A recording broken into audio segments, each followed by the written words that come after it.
Parlamentare edhe këto lokale nuk di a keni ndëgju premtimin e vetëm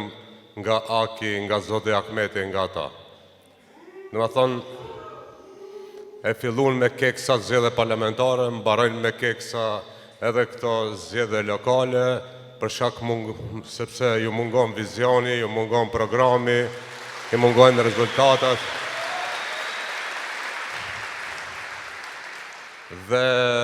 mundohen tash prap të luajnë në kartën nacionaliste,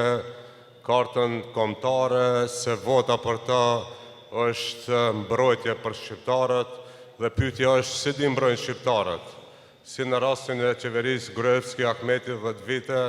si në rastet e shumta të montuara për shqiptarët, ka degradu çështja shqiptare, pse si janë burgos shqiptarët, si të kaluamën qeverisjen e tyre, nuk ka raste të montuara.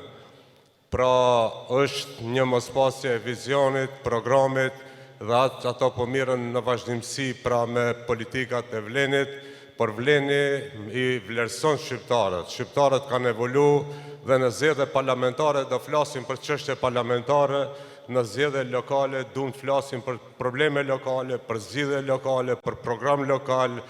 për ajo që ja bën qytetarit më mirë jetën, sepse kështu si është katandis vendbanimet tona, ato që kanë hik, jo që nuk kthehen më, po nuk vinë as për pushime, sepse ka mungesë të kushteve elementare, dhe ne nuk duam t'i rrejmë, t'i gënjejmë shqiptarët me tema dhe mohabete të mëdhaja, dhe kur të përfundojnë zgjedhjet prapë mos kenë ujë të pishëm, mos kenë kanalizim, mos kenë ajo që është elementare, apo të ballafaqohen me rreziqe siç është në llojan vaksinë minjera e cila është e rrezikshme. Pra ne vim këtu me program të qartë që pikërisht këtë qeveri, edhe pse e kemi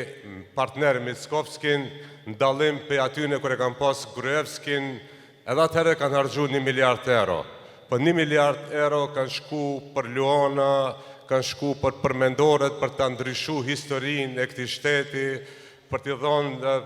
kahje të Maqedonia antike, dhe arsyeja kryesore edhe e dytë ka qenë mundësi për korrupsion, sepse të skulpturat, të pikturat, të arti, vetë autori i cakton, domethënë vlerën e veprës, dhe kjo ka qenë një mundësi e mirë për korrupsion të lartë, prandaj janë sot në listat e zeza amerikane, prandaj janë sot të kandisur në gjykata. Dhe sot, me një qeveri me vëmëron, po është në frymën e marrëveshjes Ohrit, sepse prap 1 miliard euro harxhohen, po harxhohen duke respektu realitetin e këtij shteti, duke respektu historinë e këtij shteti, bile ne jo veç që kemi respektu frymën e marrëveshjes Ohrit, duke i fuqizu komunat, duke i bo shtet në shtet, dhe duke ju dhënë domethënë mjetë e komunave pa më parasysh se kush udhëhiqen, kush është kryetari momental i komunës, sepse neve na ka interesu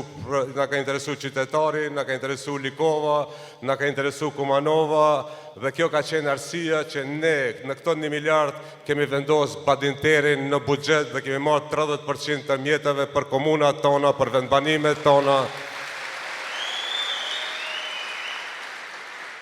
Dhe ne mendoj që e kemi lexuar qartë porosinë e qytetarit, për ndryshim. Qytetari ka dhënë një shans Vlenit në zgjedhjet parlamentare që t'i përfaqëson në qeveri, dhe qytetari domosdoshmë dhe duhet t'i jep shans Vlenit edhe në pushtetin lokal që bashkë qeveri e komuna ta bëjmë ndryshimin, ta ndjen qytetari punën dhe aktivitetin e Vlenit, që shqiptari si votues pas 4 viteve ta ketë mundësinë të bën krahasime ndërmjet punës së AKI-s 20 vite dhe punës së Vlenit për 4 vite në qeveri e komuna, që pas 4 viteve ta ketë më lehtë pa ta bën krahasimin dhe ta jep votën atij kultues si një investim për të ardhmen, sepse ne nuk duam të vim në zgjedhjet e ardhshme lokale për të folë për muhabetet mëdhoja dhe t'i lëmë dhe prap të folim për çështjet elementare, për kushtet elementare, për ujtë pishëm në për komunat tona. Ne dumë të mbyllim këto kapituj, të mbajmë qytetarët tonë në vendbanimet tona, të ndalët hovi i ikjes pra në gurbet dhe ato të gurbetit pra të vinë me qef këtu të rinë në pushimet e tyre, ndërsa ata të cilët thonë, mendoj që nuk ju shkon mozani si përpara, sepse në tubimet e tyre nuk thirë, nuk ka parolla dhe nuk ka thirrje BDI UÇK,